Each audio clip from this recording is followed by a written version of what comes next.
Good afternoon. Welcome to the work session for the Board of Education of Greeley-Evans School District 6.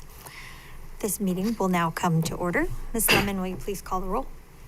Director Azari? Present. Director Bentley? Present. Director Campos-Spitzi? Present. Director Edmonds? Present. Director Lemos-Garcia? Present. Director Mash? Present. Director Rogie? Present. All board members present.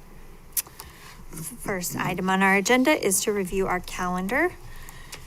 and it continues to be packed full of great things. Looks like some of you are heading off to the legislative session. That's Azari, Lemos Garcia, and Edmonds. Are you going as well? No, just the two of you. Who's going? Yeah, okay. And we have that all set and registered. Excellent.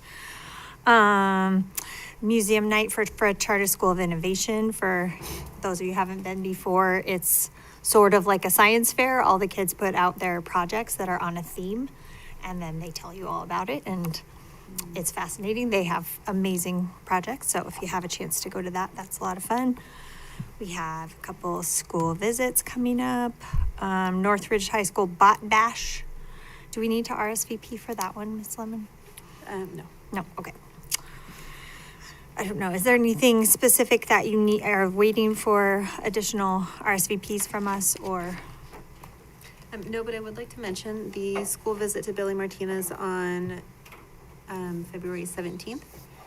I would like to bump the time on that just a little bit to 1:10. I just found out today that at 2:00, they're doing their, the Colorado Eagles donate bikes for all second graders. Oh, that's and they're cool. delivering that day. And so then we can see the school, and then at 2:00, we can go and get to be a part of that event, which is super cool. So you'll see a time change on your calendars for that. Okay, great. And Amy, did the Greeley Central visit change from February 18th to March 3rd? It Okay. did. It swapped on the 18th. They were having their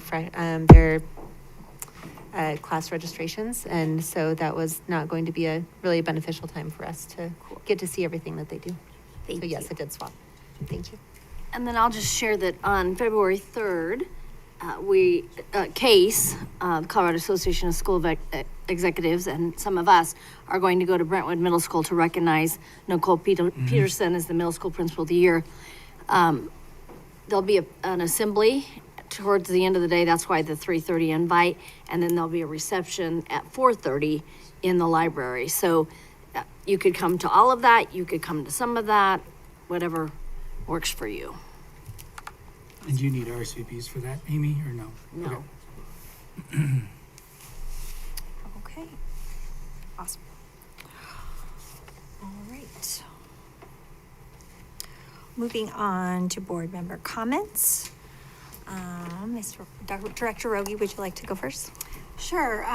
This has been just a fun week in terms of things that we've gotten to do. I got back from California a week ago tomorrow and had a good trip there. And then we went to the Success in Six Awards, which was a wonderful event, and was so just excited to see the teachers and just the work that they're doing. And that was a nice experience and really positive. And then the GAP graduation was a lot of fun also. That was really a neat event, and so neat to see those kids and just such sharp young people, and just looking forward to what's going to be going on with them. So those have been kind of the highlights, I think. Thank you. Director Lemos Garcia. Yes, yeah, I would ditto Director Rogie. Definitely attended the Succession 6 Award, and it was such a great event to see and hear not just who was awarded, but the people who supported them. So everybody there who was nominated were such a great support for the people who actually won. So it was just a great environment. So I enjoyed attending that. And then the graduation as well. That was really fun to see all the students and their excitement, and especially their families' excitement out in the audience. So that was certainly brought some inspiration throughout this week for me. So, Thank you. Director Azari. Thanks, President Mash. I did quite a few things since our last board meeting. I'll try to keep this short. I visited the middle level art show. Brenda had commented about that at the last meeting. It is very, very well done. Our students' artwork is displayed around the perimeter of the library at Riverside Library, and it's actually a very peaceful and reflective environment. They did a good job in setting that up. I also attended the Discover District 6 Academy, as I'm sure President Mash may talk about that more, on January 15th. I'd like to thank Tom Gribble, Sean Scribick, and Wade Corliss for their presentations. They were outstanding, and from what I observed, the presentations were well received by the people who attended the event, and there were a lot of people at that event. It was very impressive. On January 16th, I had the opportunity and I have the honor to represent our board with the CASB Legislative Resolutions and Advocacy Group. Matt Cook invited me to be a part of that, and I accepted that invitation. He shares a lot of information in 1 hour. But in general, I'll defer to our legal counsel regarding any of those legislative matters and updates, because it can be quite confusing, as I sometimes say in these meetings, trying to understand all that information. But I do take notes, and if you would like to visit with me individually, I'd be happy to share those notes with you. But in general, I defer to our legal counsel. On January 20th, I attended the McAuliffe visit along with several of you, and always I'm impressed by them. And then following that, I attended the Student Wellness Spring Meeting. I had the opportunity to speak at that. So I'll just let you know that I shared with them that we as a board understand that student and staff wellness is not separate from learning. Our high graduation rate, which we are very proud of, stems from a lot of work on behalf of people throughout the district, and a lot of that is under student and staff wellness. Because when kids come to school prepared to learn, and they don't have these worries on their minds, and our staff don't have the worries on their mind, our learning becomes much better. It's foundational to it. And finally, just like my other two board members, a big shout out to the Success Foundation for their work. The Success in 6 awards is very impressive. And I'd like to congratulate everybody who is up for awards that may not be recognized publicly all the time. Their work, of course, is very much appreciated. And in like matter, a big shout out to the GAP folks and the next staff for them getting their kids to walk across the stage.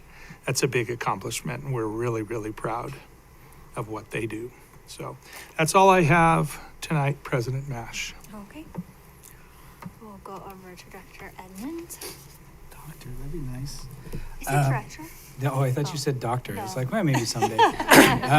So, I mean, it's going to sound very repetitive, but maybe I'll try to make it a little more personal. Got to tour McAuliffe, which was wonderful to be, just to see all the hard work that they did there. It's great to see the music class. So we visited the kindergarten class as they were learning just the basic foundations of music, of, you know, notes going up and notes going down. Some of those little things sometimes we overlook, where we just expect mastery right away, and there's little pieces that come to that. But just seeing how important music is and how important the arts are, even in a school like McAuliffe, that's a STEM school, that he really wanted to emphasize that arts are still very important to them. And there was one in particular, this little girl, a second grader, who said, she talked about ownership, which I thought was really great to even hear from a second grader talking about ownership in her role at the school, and knowing that she has a part to play even in second grade to help not only those younger than her, but to also be there for students that are older than her. So I just, hats off to the teachers and the administrators at McAuliffe for what they do, representing District 6 so well. And we see it in the numbers, but being able to see it face to face is really cool. Success in 6 night, I'm sure it might sound similar to what President Mash will share, but it was especially special for me. One, just again, seeing all the educators, but then seeing the Elementary Educator of the Year, Mrs. Kimberly Destry.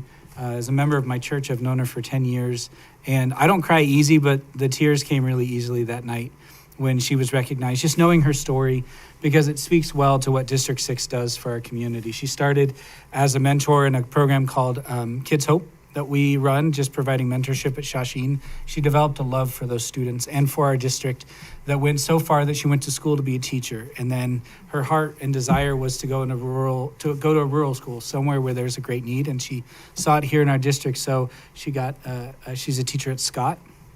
And her heart is just obviously is seen day in and day out for the love that she has for her kids. So it was a wonderful night, not only to see that as somebody that I know personally, but also just to see all the wonderful educators and to see the support, like had been mentioned, seeing other educators, other teachers supporting their fellow workers in this wonderful work that we do here at District 6. And then GAP graduation, of course, it was great to be able to be the board member that certified them and accepted them, but just to see the hard work that all these students went through. And I know the hard work that the parents had to do and the teachers had to do to get them walking across that stage just meant a lot to see that and be there and shake their hands. And some of them, man, Dr. Pilch and I were talking, some of those handshakes, like they didn't even give me time to grip as well before they were crushing my hand. So it was some strong handshakes in that school as well. But just a wonderful time for our district, and I look forward to the summer GAP graduation as well.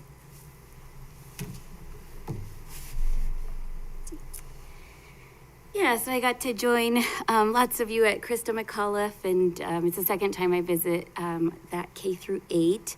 It's their 8th year of 8th grade because they haven't always been a K through 8, so that was exciting to celebrate with them. I always learn something new as I go to school visits, and this time it was highlighted that about 50% of the students at Krista McAuliffe are from open enrollment, so about half the school is out of boundary. And they have a little over 900 students. I don't think that number had hit me, how big of a school they are. I got to personally congratulate Principal Peterson about the fact that they outperform on CMAS, all of our local schools, including our charters in math and English language arts, and just so proud of the work that they do with students who are more at risk than a lot of our students who go to the charters. So kudos to his team and their work. The Success in 6 Awards, always so heartwarming, and yes, everyone who gets nominated, it's just such an exciting environment to be in the audience, and when they start describing the recipient of the award, you kind of look around the room and you see like one corner that's getting really excited because as the description becomes more and more specific, they already know as the support staff of that person that their person is going to be awarded. So incredible work in the district. I think one of the speakers described our educators and support staff as heroes for working in District 6, and I completely agree with that. The GAP graduation, always a highlight. It always seems to fall on like the snowy weekend.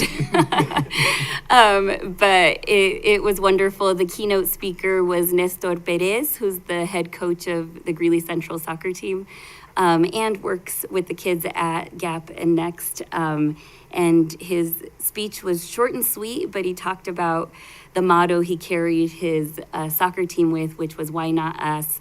And then he asked the students to apply it to themselves, the graduates, "Why not you?" And why can't they have those success stories that they dream of? And I thought it was beautiful and inspirational. I wanted to give a shout out to the Centennial Eagles for School Board Director Month. Their 4th graders wrote me a whole bunch of thank you cards, and they were, directed at me, but really they're for the whole board. And some of them were hilarious. My favorite, the most humorous, was, "I think you should be getting paid for what you do." And then today, on a personal note, I've never had lunch with my children at school, and today their grandparents are in town. My parents are in town from California, and they wanted to go have lunch with the kids. I was like, let's do it. And so we had those 20-minute lunches that do feel pretty short. I'm like, stop talking, keep eating, eat, focus. But it was a lot of fun. The food, I brought them lunch, which I never do, but I got to see what everybody else was eating, and it was very healthy looking chicken nuggets and craisins and fun mashed potatoes and all kinds of yummy stuff. Red bell peppers. I love to see kids putting that stuff on their plates. So yeah, had a good time at Meeker today. And then lastly, just wanted to excuse myself for the next week's activities, which include our middle level Principal of the Year recognition, and the school visit to Dos Rios and Fred Chartis Museum Night. I will be out of the country. My husband and I are taking a kid-free vacation for the first time in 7 years, and we will be on a beach in the Dominican Republic, so I will be missing out. A great Dr. Bentley? Only one thing outside of what's already been talked about, but I did have our first meeting of the year with the Centennial BOCES group. It's a board of educators from boards of education, board of directors. It's just a conglomerate.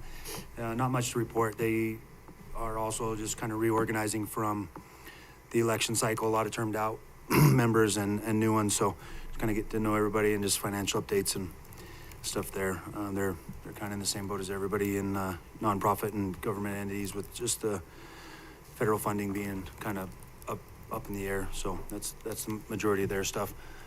McAuliffe was awesome. The Petersons are a power couple. It's always fun to see them.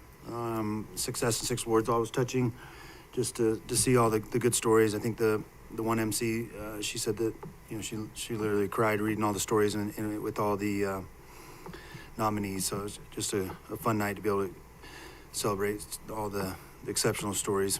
And then GAP is one of my favorites always, the winter and summer graduation, just seeing the stuff that those kids overcome and the cool programs we have to kind of outside the box get these kids that have, you know, a lot of times stuff out of their control and running their lives, you know, kids that work all day and they need to take night classes and stuff like that. It's just fun to watch them walk across and get their certificate or their diplomas with their parents and families in tow. So it's always a good time. Thank you all. I think it's just kind of fun to having the 3 new board members and hearing all the things you're doing for the first time, and kind of like a renewed, I mean, it's always fun for me to go to the schools as well, but fun to hear you guys, stories of your first times to different things. I was just maybe going to give a little more detail about the Discover District 6 Academy. I'm not sure if you all know what that is. I think, it's rebooted, right? Dr. Pelch, you did it in the past. Yeah, we did Yeah. something similar in the past. Okay. Well, it is just, I think it's every couple of months, and then members of the community sign up and they get a 2-hour, you know, it's a whole lot of information. And this last one was from Special Education Services, security, safety and security. And then Sean Scribick talked about not just sports, but like all of our activities and just the breadth of what we offer in supports for our students, what we offer in activities. And of course, we've heard from Mr. Corliss with all the different things we're doing to keep our kids safe and all of his dreams for the future to continue with that as well. So, and just a great group of community members who added their own stories of how their students have benefited from these different programs. So that's a lot of fun. And then they get to, it's at a different school every time, so they get to tour that school. And it was at Prairie Heights, so Principal Cooney got to kind of highlight some things about her school as well. So I'm curious how big the group is, like how many? is it like It's a 25? full room. Yeah, 30? 20, Quite a 20, few. 25. Wow, Mhm. that's great. Yeah. Yeah. And some of them are folks known to me to already be friends of the district, but they're, you know, it's wonderful to have somebody on the realty team in Greeley to be telling people who are moving here, you know, how great our schools are and all of the different options. And then, yeah, parents and other industry leaders as well. So, yeah, really great way to get those good stories out there. So. All right, well, our next item, I'm excited to learn about the elementary literacy deep dive that we've been doing.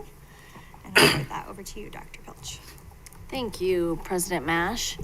We'll get set up here. Jenny and Lisa will join us. So Jenny Jensen is the Director of Elementary Elementary Instruction. And Lisa McGee is our coordinator for language arts and several other things in the district. Avid. Yeah. Avid. And so they have been partnering with me. They've really been leading this initiative, but I think you all are aware that several months ago, we made the decision to go deeper on literacy and take a look at our literacy work in the district here and look to what else we could do to support our teachers and our administrators more. So I want to walk you through what we're up to and why we're doing this and what we're hoping to accomplish at the end of all of this. So What you see here is our most recent DIBELS data. Do you want to talk about it, Jenny? I'll let you. Go ahead. So we give our DIBELS assessment 3 times a year, at the beginning of year, middle of year, and end of year. In December, we got our middle of year data. And this data is highlighting in the top bar students that are reading at benchmark, staying at benchmark, and moving into benchmark levels, so at grade level. And then our students that were moving out of the lowest performance level, which is the well below benchmark level. Inside of the district bars, it talks about our growth that we saw. So WAA is well above average growth and AA is average growth. This is compared nationally, student by student, based on where they started from their beginning of year testing. They are cohorted into a group with other students that performed like them on the assessment. And then at middle of year, we get growth data to say, how did they perform compared to other students around the nation that started at the same level that they did. So we would always want to see average growth, and seeing well above average growth and above average growth for all of those levels is very exciting, because it means that we are making significant growth for our students as compared to other students that started in the same place. This is actually the highest growth that we have seen in our district, even surpassing COVID times, which is exciting to see in growth.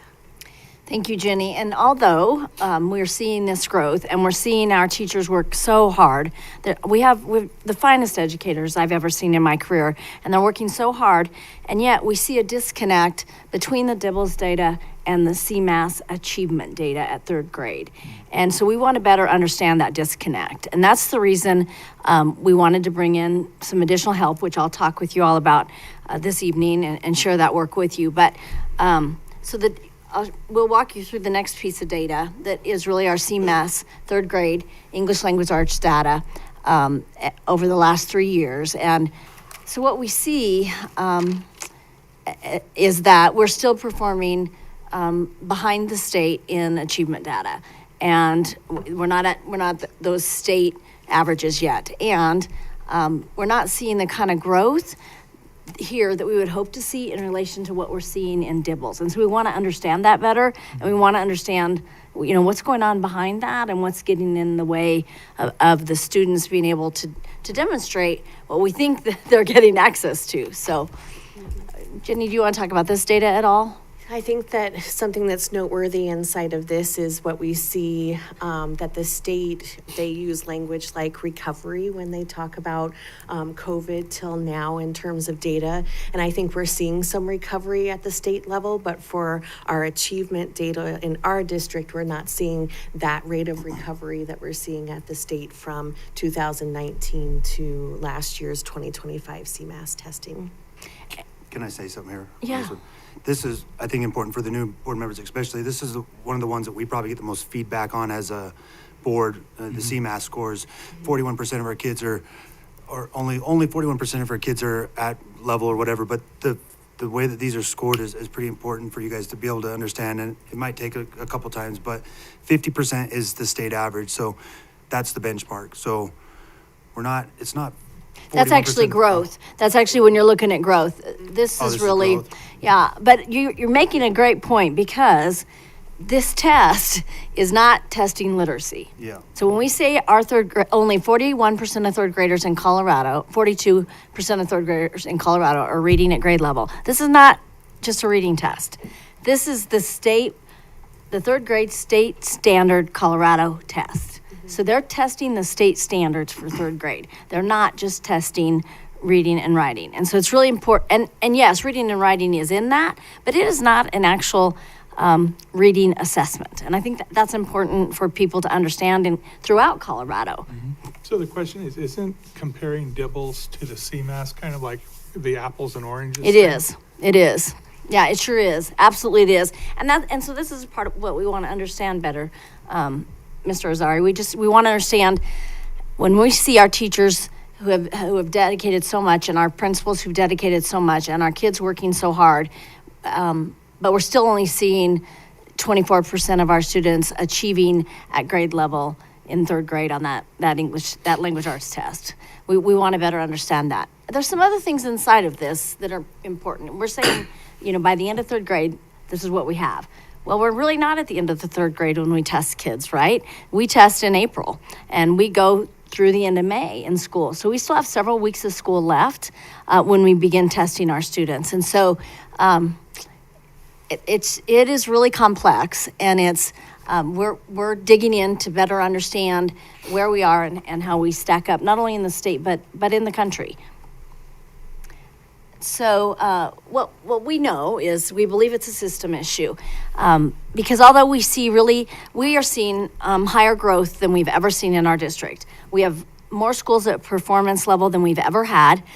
We have the fewest schools we've ever had that are considered on the accountability clock in the state of Colorado. So when you look at the school performance framework, we are performing better than we have in the decade that I have been here. And we still know that only 24% of our students are testing at a proficient or advanced level in the third grade test of the Colorado state standards. So we want to understand what are the barriers that we can remove as district level leaders, and how can we better support our teachers and our building leaders to do the work that we're asking them to do, this really important work. I'm gonna let you take this, Jenny, and let you nerd out a little bit on literacy. Okay, thank you. So we actually showed this quote when we did the town hall with all of our K-5 teachers. And we just wanted to bring this about again because, as Deirdre mentioned, this is very complex work. Teaching children how to read is very sophisticated work, and I think it's really powerful when we think about this work as being a civil right, and that we owe it to all of the students in our district to be readers by the time they leave third grade, so that they can achieve all of the things that we've been talking about after third grade in their education. Mm-hmm. Now, you may remember phonics from when you were in elementary school, right? Mm-hmm. And so let's talk a little bit about reading, and a little bit about, what we know about reading and about phonics. So I really like this visual because what it's really showing inside of here is that 40% of all students are going to need direct and explicit systematic instruction in order for them to learn how to read. The curriculum that we have... 15 to 20%. Well, the 40%, thinking about the 20% that's in orange, and the 20% that's in red down at the bottom. Okay. So, and we have 15 to 20% that we know from the research, they would be able to learn how to read without having that kind of direct instruction supports. Perhaps a child like that. But when we think about those two categories kind of at the bottom, thinking about that 40% that's going to need that really explicit, really systematic phonics instruction, our curriculum that we have adopted supports the science of reading and teaching students how to read.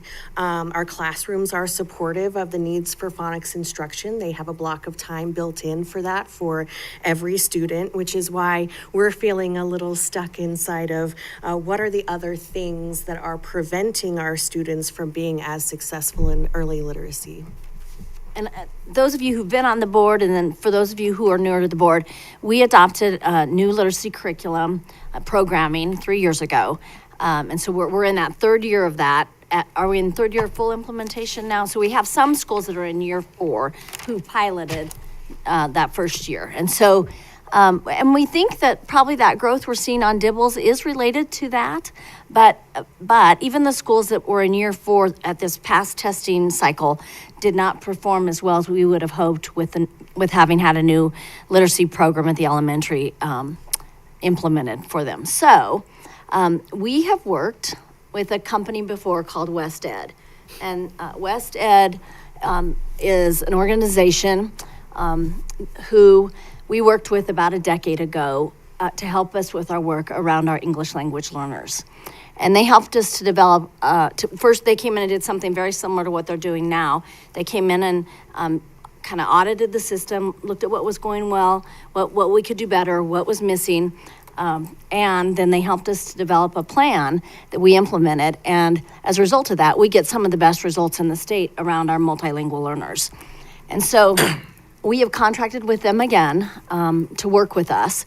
And They are actually here this week, and they come with a team of experts, of literacy experts, special education experts, data experts, so they're looking at our data also.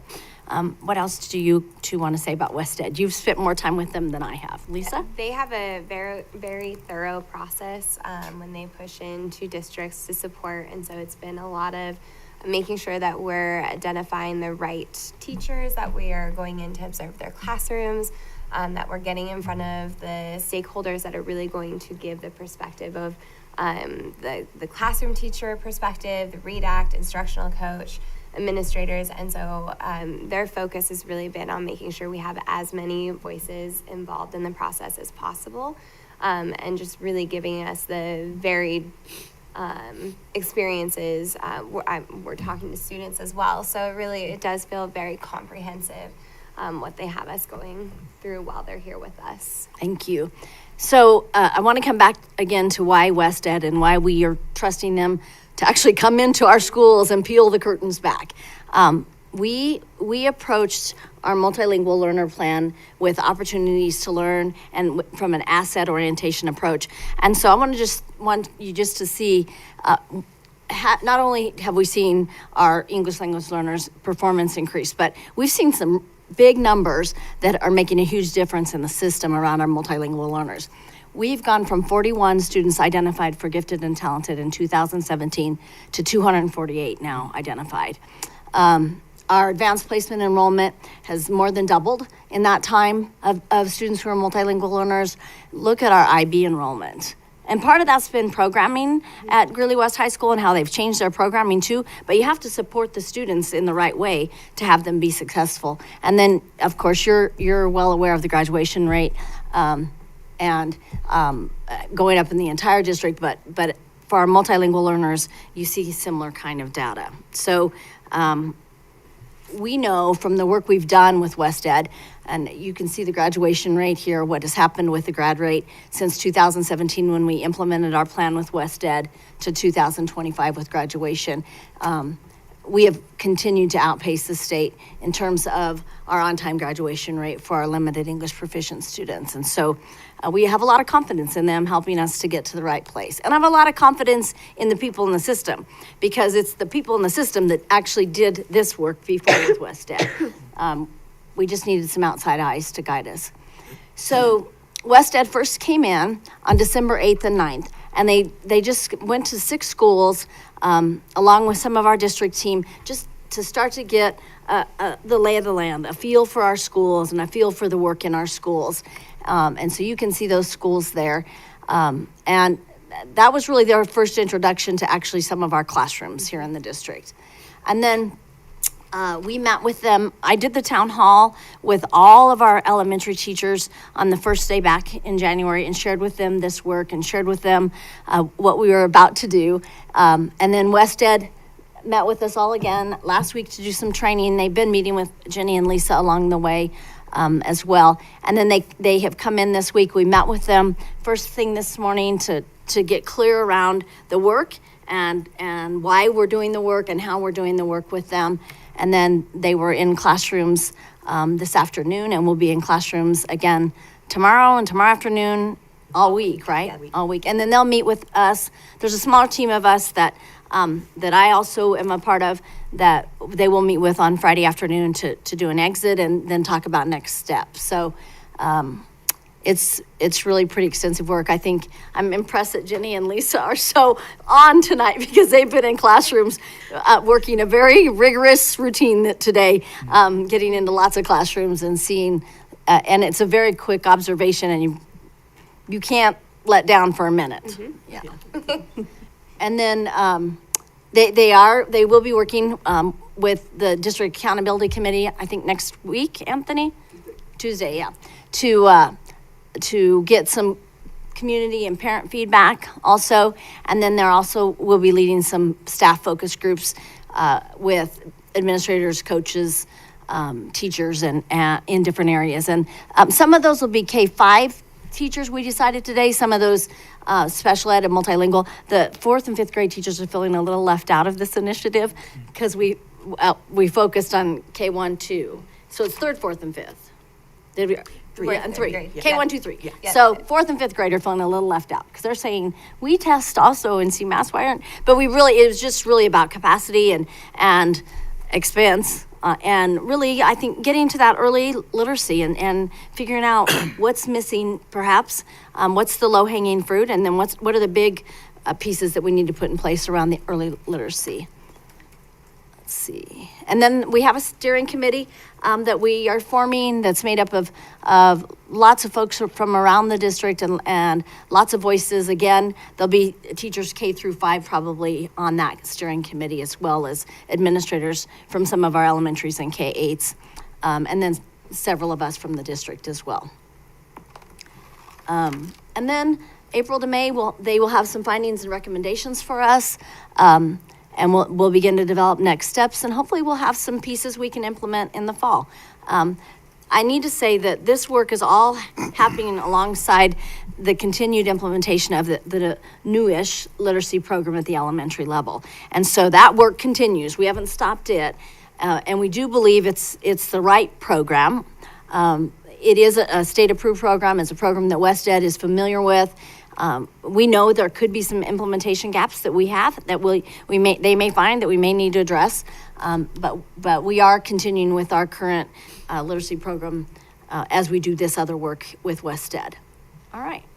Before I go back to questions, I want to see if Jenny or Lisa have anything else you want to share that I didn't get to, please. Yeah, and Wes, please feel free to come join us if there's anything you'd like to add. The only other thing I would add is while we're doing the observations all this week with a couple of members from the West Ed team, we also have a whole team of researchers with West Ed that in the background are analyzing all of our data. So we have shared lots of building grade level data from lots of different assessment sources. And so there's also a research team that is simultaneously analyzing all of that so that we will have all the observation data as well as all of their analysis once we're ready to come together and collaborate on what those next steps will be. I want to start the comments and questions just by saying how great it is that we are acknowledging a gap and addressing it and really trying to find the root cause. So I am thrilled about the West Ed work. I can't wait to hear those recommendations. And then I just have, wonderings, and you all know I express my thoughts out loud. And so I wonder if we have increased growth because our kids come in so far behind, and, into the pre-K through 12 system. I think pre-K helps, at least with the K, when the kids who do have access to pre-K, especially District 6 pre-K, I think that, they come in with a head start. So I'm always wondering, is universal pre-K going to help? District 6 increasing our pre-K capacity, would that help? Because I think it's great that we have growth, especially in that kinder year. But is it because the kids are just coming in so far behind? And then what societal changes have happened to make it so our kids are coming in so behind? Is it both their parents work, so there's very few conversations and vocabulary that they're hearing before they start at school? Is it screen time, right? Like, screens are really easy babysitters, and so there's less engagement at home as far as hearing conversations and all that. So I just wonder, we have this increased growth, but why? Is it because kids are so far behind coming in? Do you want us to respond? Sure. Oh, okay. I have more after that, though, so I'm not So we are seeing some of our children come in further behind than we ever have before, and we're seeing some of that more pervasively in some schools. So that there is more catching up to do, and there is more opportunity for growth because of that. And part of that is probably all the things you said: limited preschool, what might be going on in the home, screens, absolutely, all that. And these kindergartners were born during COVID. So we don't have the answer, but we are pretty sure that when we look at our students in K1-2 right now, we know they were probably dramatically impacted by COVID in some way. They were home, their parents were home, or some of them were home with somebody they're not usually with at home, well, because their parents were frontline workers and their parents still had to go to work. And so we don't fully have an understanding of all that, but it would be foolish of us to not look at what was going on in our world at the time our youngest children were infants or being born or toddlers. We're still very hopeful about the expansion of preschool. What I'm hearing most recently is that the governor is recommending back to the 10 hours of preschool a week.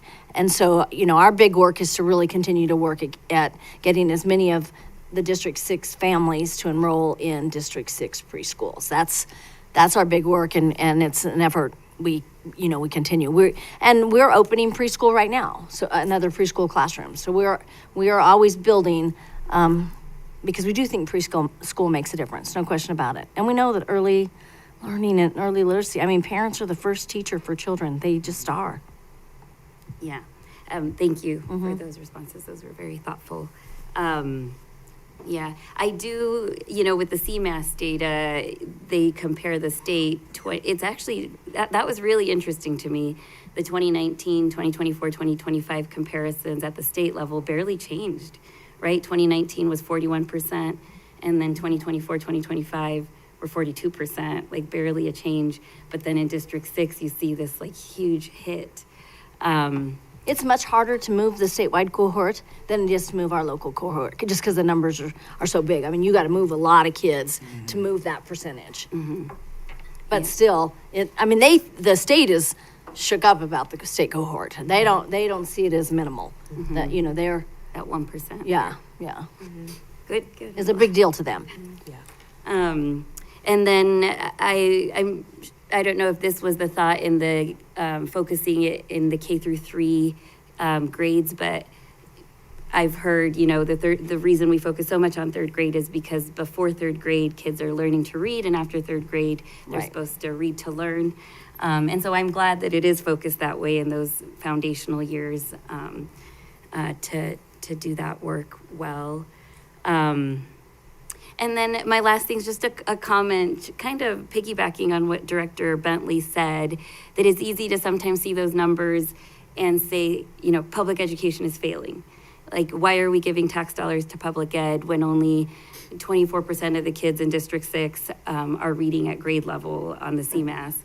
And so I want to use that as a way to say public education in the state of Colorado has been underfunded for decades.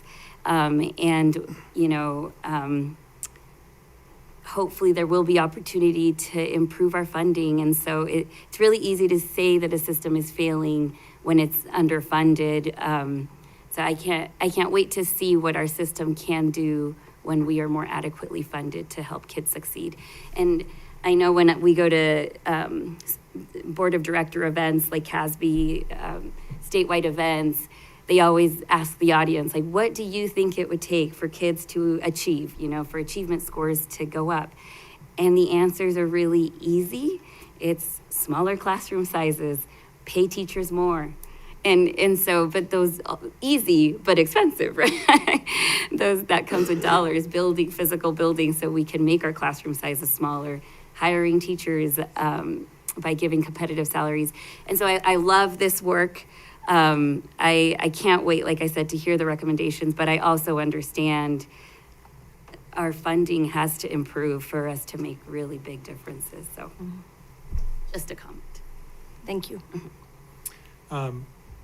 If it's all right, I would like to hear Superintendent Tuttle's remarks, what he thinks through this. We've been dealing with this for a long, long time. And I'm really glad that we're doing this work with West Ed, but just some reflections. I know that you think through a lot of this stuff, so if you don't mind. Well, thank you. And it's Assistant Superintendent. Assistant Superintendent, sorry. Don't put me at that role. Yeah. No, I am so glad that we're doing this work. As has been pointed out, we're getting some tremendous growth on Dibbles, and that growth is compared to other people who start in the same place as us. So it's not just to everybody, it's comparing us. So we're moving kids. So that's a celebration, but we're not getting to the comprehension focus and the writing focus that's necessary for kids to be successful on CMAS. And so what are the barriers? So I'm real appreciative of West Ed being able to help us with that, to be able to identify what are we doing well, what are the strengths, because there's a lot of good things. I do think we have the right curriculum. It has a lot more comprehension focus in it than the previous curriculum did. So there's some really strong benefits of the curriculum that we're using. But I'm looking forward to them being able to say, hey, here's the really strengths of the system, and then here's some things that we can identify that can help move the system. So I do think having that external lens is going to be really helpful. Thank you. Can I have one more thing? The other thing that you commented about, but West Ed, those of you who've been a part of our system, we had a previous literacy drive that was very top-down. It was driven entirely from top-down. West Ed is very intentional about doing collaborative with the teachers, with everybody. And so when you talked about all the people involved, it's not just them being observed, they're part of developing the action steps, taking their recommendations and coming up with the next steps. So it's a very collaborative process. I think that's great. That's the way it should be. Yeah.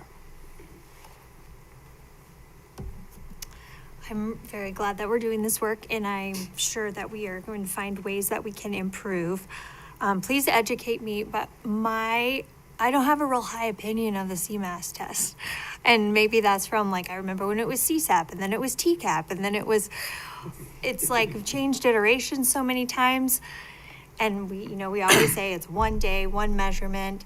So I guess I'm just curious. I'm so glad to hear you say that there's like a research team looking at all the measurements, because I guess I'm just curious, like, do we actually think there is a gap in what our students are achieving, or is it the tool that we're measuring with? Well, we have another assessment called NWEA MAPS, and we're seeing very similar data to CMAS on that NWEA. And that's a national normed assessment or standardized assessment. And so I do think there is truth in the data. What I don't know is it appropriate how the state of Colorado says if you don't master these standards at this level that you're not reading or you're not writing at third grade level. So for example, in Texas, if you're in the middle rating, which is partially proficient, I think, they consider you reading because you read. You can read if you got to partially proficient. You're just not fully proficient yet or advanced. And so I think that's a conversation superintendents have started to have now with the Colorado Department of Ed is what's behind, what really are we looking at with this assessment? But we do see similar results from NWEA. And they take that one multiple times. Yeah, 3 times a year. Yeah. Because I think there's also benefit to that, because Yeah. the student gets used to the format. And Yeah. Yes. So I think it's we've had a heavy reliance on DIBELS and not as much reliance on the NWA. And I do think we're going to see a shift in more reliance on and more analysis of the NWA assessment. Well, and I think then when reports go out to our community, the report they're getting is the CMAS. So that's what they're hearing. Okay, so, only 3% of our kids can read or whatever. So it's a little bit just what goes out to our community and the report that goes out there and their understanding of how our schools are doing. Yes, and to Kyle's point about the points and how the system works, there is no system in Colorado that is at 100 points, even though it's a 100-point system. I think the highest achieving school is in the 60s in Colorado. So maybe low 70s now, but nobody's at 100. And so it's a very complex system in how it's scored and how schools are ranked. And quite frankly, I think it's intended to be punitive. I don't think it's intended to be supportive and helpful and motivating. It is intended to be punitive. There's no question about that.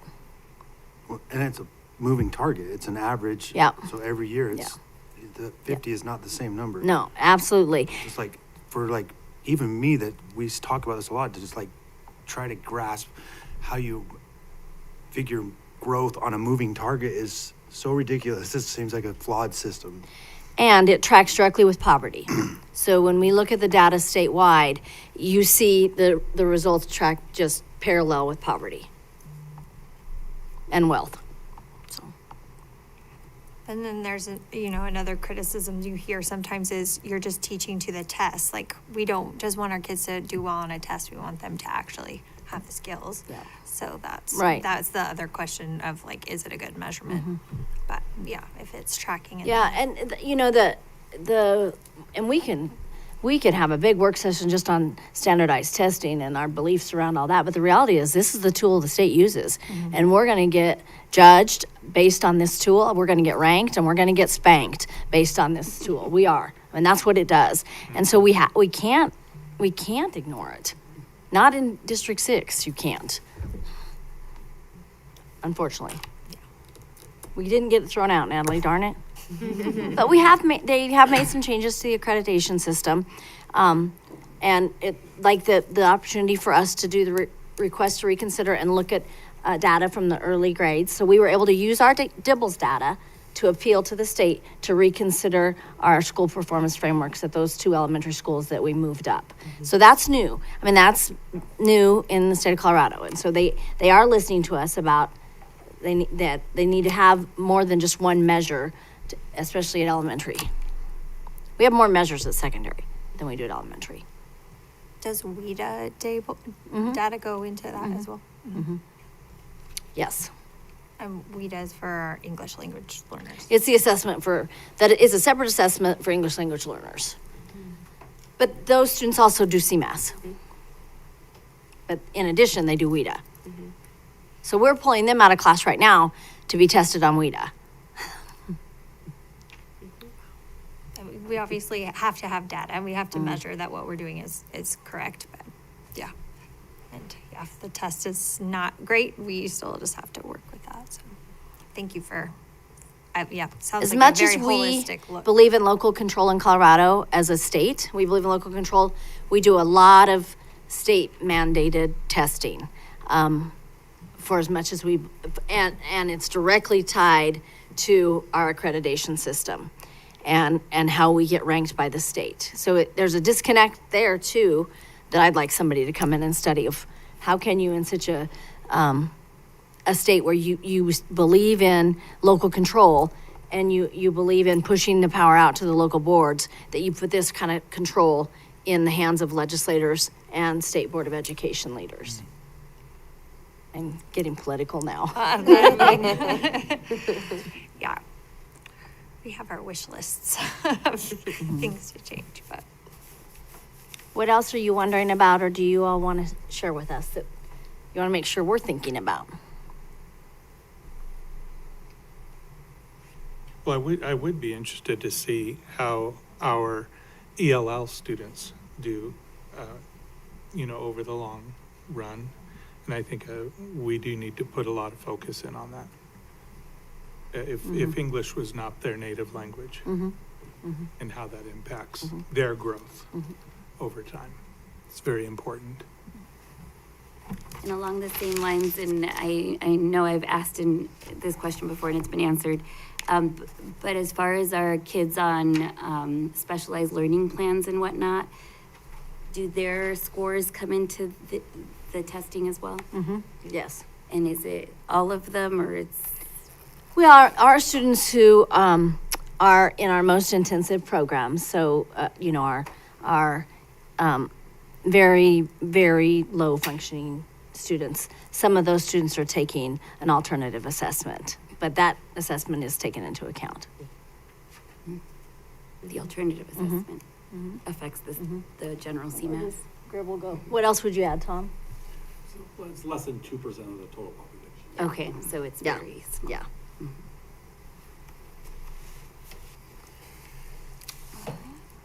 other questions, comments? Thank you very much. To the upcoming updates coming down though. Thanks, Jenny and Lisa. Yes, of course. And now we will welcome whomever is going to talk to us about the next 2-year calendar. Yeah, so I want to invite Christina Crane, Director in Human Resources, to join us for this presentation. And I'll just do a little framing of this. So last year, or 2 years ago, a 25-26 and a 26-27 calendar was adopted. We made revisions in it last year in the 25-26 calendar about this time of year last year. So the 26-27 calendar has already been adopted, but we're going to ask you to make some revisions in it. It doesn't change the start and end date. It doesn't change spring break. It doesn't change the big things that parents really worry about, but it does change some things within. Yeah, it's one day of a change. Yeah.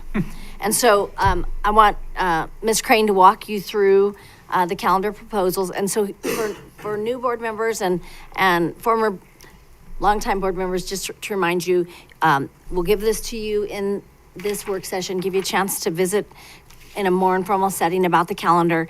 Then she will do a formal presentation in the business meeting tonight as well. You won't vote on it tonight. It will come back for vote at the next meeting. Calendar is one of the things that must have 2 reads at a board meeting by our own policy, and that should be done before the end of February by our own policy. So with that, I'll turn it over to Ms. Crane. Yeah, thank you for the opportunity to talk to you about the calendar. It's something that isn't important until it becomes very important. So it's great that you have an overview. We do have a very well represented committee. It includes people from elementary, middle, high, K-8, that's both teachers and administration. There's district administrators. We include parents. We have an athletics representative, athletics and activities representative, and many others. And so once we have gathered all of the information from those folks, we bring that together and use the consensus model to make any changes or updates. And we also gather lots of feedback on anything that we present. And so we'll be presenting to DAC tomorrow at the meeting. I met with the Council of Student Representatives as well. So we have the student voice represented in this proposal that we're bringing to you tonight. And as Dr. Pilch mentioned, it is coming to you based on board policy. Our policy IC and ICA requires that we bring this to you for approval every year. And so we met beginning in October. Actually, we're wrapped up very quickly this year. And so we completed our revisions in November. So we've had lots of time to gather feedback before bringing it to you. And so as we are looking at it, I want to just kind of give you a comparison of what it is compared to what we are doing currently. And it's very, very similar. We have the consistency across the year. Breaks fall in the same times. We are continuing our Monday late starts. We will continue the October and April breaks that were introduced a few years ago. They're long weekend breaks in both of those months, and they have been very popular. So we're continuing that work. The one slight change that we have this year is that instead of winter break falling the last week of December and the first week of January, it's actually the last 2 weeks of December this year. It falls in the same place in the semester. So there's the same number of days before break and the same number of days after break. It's just where the calendar sits this year. So there's no change in that way. Here's a look at our information as far as student and staff start dates. That is all consistent with how it has been this past year. Same with our breaks, as I mentioned. And so, again, staff come back. Our new professionals, our brand new teachers are coming back the last 4 days in July, and then our returning teachers start the beginning of August. Again, late start Mondays are continuing, so that allows for some professional development, but also some prep time and planning time for our teachers. Those Mondays are split between those two ideas. And as I mentioned, the semesters are balanced. So our first semester has 84 days, our second semester has 86 days and begins after winter break. So here is a look at the 26-27 calendar, and you'll see in October the date that is highlighted. So the calendar you approved last year had a day off on October 19th. and we are proposing to move that to October 12th. We're shifting that day off up a week, excuse me, based on feedback that we received from teachers. They wanted to have that vacation day for staff and students directly following the parent-teacher conference day, which is currently scheduled for October 9th.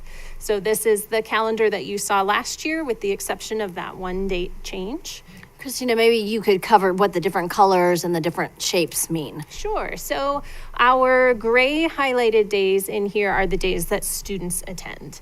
And we will have a separate calendar created once we have final approval on a calendar, but those are the dates that students attend. The days that are highlighted in black are our district holidays. The diamond days, which that date that moved is a diamond day, those are going to be vacation days for staff and students. So none of our school staff or our students are in session on those days. The flat-bottomed triangle are professional development days, and so those are set aside either for district or building professional development. And the pointy bottom triangles are parent-teacher conferences. So you'll see one of those dates in October and the other falls at the beginning of February. Let's see, we have a few stars thrown in there. Those are going to be our beginning and end dates. At the beginning of the year in August, you'll see our students 1st through 12th are going to start all together on the 10th, and then we have our preschool and kindergarten students that start on the 13th. That's the difference between those 2 days. We have that noted again at the beginning of January when students return, and at the end of May, the students' last day. I think there's one other symbol I didn't mention. In November, the beginning of Thanksgiving week, and then our long weekend in April, we have kind of a double square identified. Those are the 2 trade days that we offer for our teachers for working parent-teacher conferences. So because they work an extended day into the evening for parent-teacher conferences, they are given a trade day for that time. And so it is essentially a vacation day for everyone, but it's considered one of the 186 days of the teacher calendar. And so again, that happens in November during Thanksgiving week, and then the long weekend in April. Here's a look at the 27-28 calendar. Sneak preview, it's exactly the same as 26-27. So those dates are all going to track, except they are going to be one day sooner because of the way the calendar shifts over time. Some of the later days are actually 2 days sooner because it is a leap year in 2028.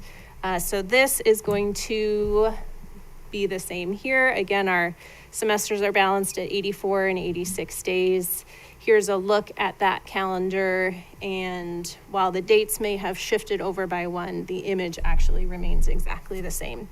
So again, our winter break is the last 2 weeks in December. Thanksgiving week falls in the same place as it does every year. Start dates, end dates are all mirrored in this calendar versus the last. And all the symbols are the same. Any questions? Do we ever, I can't recall, do we ever put on the calendars when summer school starts? Or? It's not identified on our calendars, but it does always start that first weekend. Okay. Typically. And I don't know if that will make a shift this year because we have a week between in May. But that will be published plenty in advance. And that's actually true of both the 26 and 27 calendars. Okay.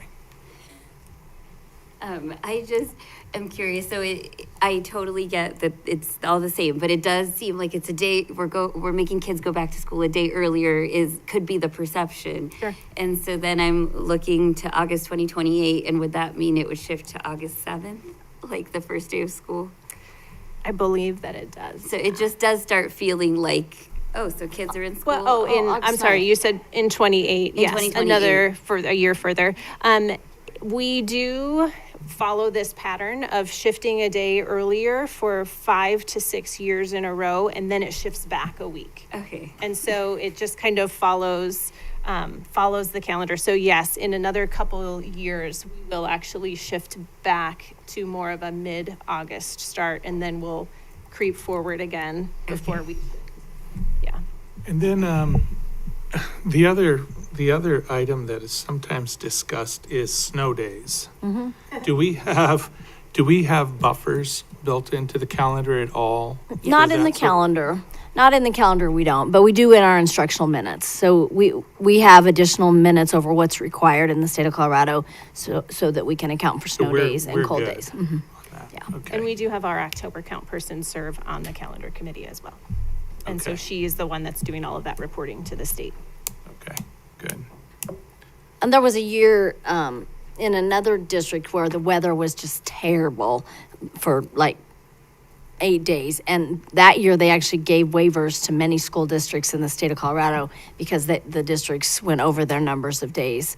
They didn't have enough minutes to make up for all those snow days they had to take. So there's some waivers built in as well. And worst case scenario, you could be in a situation where the last month of the school year, you come 10 minutes earlier to school.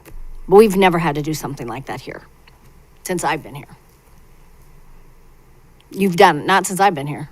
No, yeah. Yeah, we did Yeah. it once, right? Let's not do that again. It won't happen. Who knows what the Colorado weather's gonna do. All right. Any other questions or comments or anything you'd like us to consider? I'll just have a comment. So I know Director Bentley, that he has advocated for the year-round calendar on past meetings. And I have flip-flopped. I used to say yes year-round, and then I've gone to the traditional. I will say, as I was trying to find vacation, I'm looking already at our Thanksgiving break vacation. I mean, it's crazy. The rates go up 3 times just because it's Thanksgiving break. And so I'm like, maybe the year-round calendar would be nice, and we could take vacation on a non-Thanksgiving week when everybody else in the United States wants to take vacation at the same. Anyway, but for now, I'm still leaning traditional. Yeah. Thanks for clarifying. Well, I think families and staff really appreciate the 2-year and that it's largely unchanged, so they have some consistency. So thank you to everyone who serves on that committee and all the voices in the room. And I do want to point out my co-chair as well, who's not joined me at the table tonight, but Ms. Snyder also co-leads that group. That's good. Yeah. Thank you for your work as well. There was a time the calendar committee was the worst committee to be on anywhere in every district I've worked in. Really? Oh yes, but we've gotten into a nice rhythm. Yeah, I actually had volunteers this year. Yeah, Three new But it can be really volunteers that wanted to contentious. join. It is really hard, and I think because so many voices have been listened to and we've explored so many options, I think that people are more excited about and knowing more about all the different things, so. For our newer board members, it is a value of the committee to end first semester prior to winter break. That was not always the case here. And so to do that, you do have to front load enough days in August to be able to, have a full semester of instruction prior to winter break. And then you look at 28, we're out by May 19th, in the way that the calendar shifts in order to get the semesters balanced and to get it in before winter break. Yeah, But coming back after winter break and taking finals at the secondary level is just really, icky. Yeah, so we explore a lot of different options and we get a lot of what if questions. So what if we were to move later in May, what would that look like? And so we do talk through all of those things before we bring this proposal to you. Although we're still willing to obviously hear your feedback and guidance on that, but there's a lot of discussion that goes into it and a lot of questions raised and answered as we go. It's actually a really fun. The other thing you might hear in the community, especially from some educators, is have we considered a 4-day work week? Why, some other districts in Colorado are on a 4-day week. Why don't we do a 4-day week? And we have explored that and we did consider that. And our Board of Education at the time and our teacher negotiation team at the time made the decision that that is not the right calendar for District 6, at least not for most of District 6. Frontier and University both are on a 4-day week. Jefferson High School is on a 4-day week, but they go very long days to do that week, and then that gives them Friday to catch kids up and Friday for kids to work. But for the balance of our schools, we've determined here that it is not the right schedule for kids in District 6. They need to be in school 5 days a week. We need more days of school, right, Mr. Bentley? Not fewer days of school. And not that it's really related to calendar, but how's it been, the times that school starts? How's that been going with transportation, concerns, issues, all of that? I think we're in a pretty good space. We flipped so that high school has a little bit later start. So elementary, when the little kids are up early, is the earliest schools, and then high school come in next, and the middle level come in the latest in the morning and stay the latest in the evening or in the afternoon. But we did have to adjust times just a little bit because we couldn't get all of our routes run, because they're the same drivers and buses for the most part that are running elementary, and then they're going back out and running high school, and then going out and running middle level. So, but I think we're in pretty good shape right now. Yeah. Especially, when you are fully staffed and you have the equipment, the buses, it makes a big difference in running routes. That's good to hear. That's also a tough thing to work through. Bell times. We did that. Bell times, right? We did that. Anything else you want us to know or you're wondering about? Okay. Thank you, Ms. Crane. We'll see you in a little bit at the podium. All right, let's debrief the work session. Would you like to start, Director Campos? Sure. I don't have much to say except thank you to our presenters. Again, very excited about the work that Ginny and Lisa are doing with West Ed, and really can't wait to hear those recommendations. Thank you for a consistent calendar. I was with a friend trying to plan that Thanksgiving vacation, and her school calendar wasn't up yet for Thanksgiving 2026. So we were pretty sure what week it was going to be. But yeah, it was really nice that it is a way to plan ahead for families. And yeah, thanks for robust conversation. That was really refreshing. Appreciate it. Director Edmonds? Yeah, it's just, this is still great, the whole learning process of all that is entailed with what makes the school district so successful. And it's always good. I was deciding whether or not to have it for the questions or just the debriefing, but I just really do appreciate the awareness of how much public education serves the entire family, and really helps to break that cycle of poverty, especially when it comes to reading, and just knowing how important reading is for our kids, not only in school, and that looking beyond CMAS and all that stuff, of just knowing that we're helping prepare them for life is really important. And then the calendar as well. I think I kind of understand a little bit why the 4-day work or school week doesn't work for a lot of our families. And, childcare is hard. I mean, it's hard for families to be able to adjust to have an extra day with their kids at home. So knowing just some of that work that goes behind the scenes, I'm very appreciative. I'm just excited for the work that we're doing, and West Ed coming in and just helping to make sure we've got our checks and balances is going to be really exciting to see just how that reflects in the future, not just CMAS, but DIBELS and just the reactions from our teachers. Really good. So, Thank you. Director Azari? Well, I agree 100%. It's got to center around with what's best in the best interests of kids, so and their families. So the calendar work is deeply appreciated, and it's nice for those of us who have been affiliated with the district for a long period of time. A lot of work and effort has been put into establishing these calendars, and I'm glad that things are consistent and predictable in a large way. And focusing in on our reading and comprehension of our kids, I think that work is ongoing and will continue to work as long as we're in education. We're going to keep working to lift those kids up and to have a perspective of growth Yeah, I think it's great. So I really appreciate all the work that folks are doing with these things. Dr. Lemos Garcia.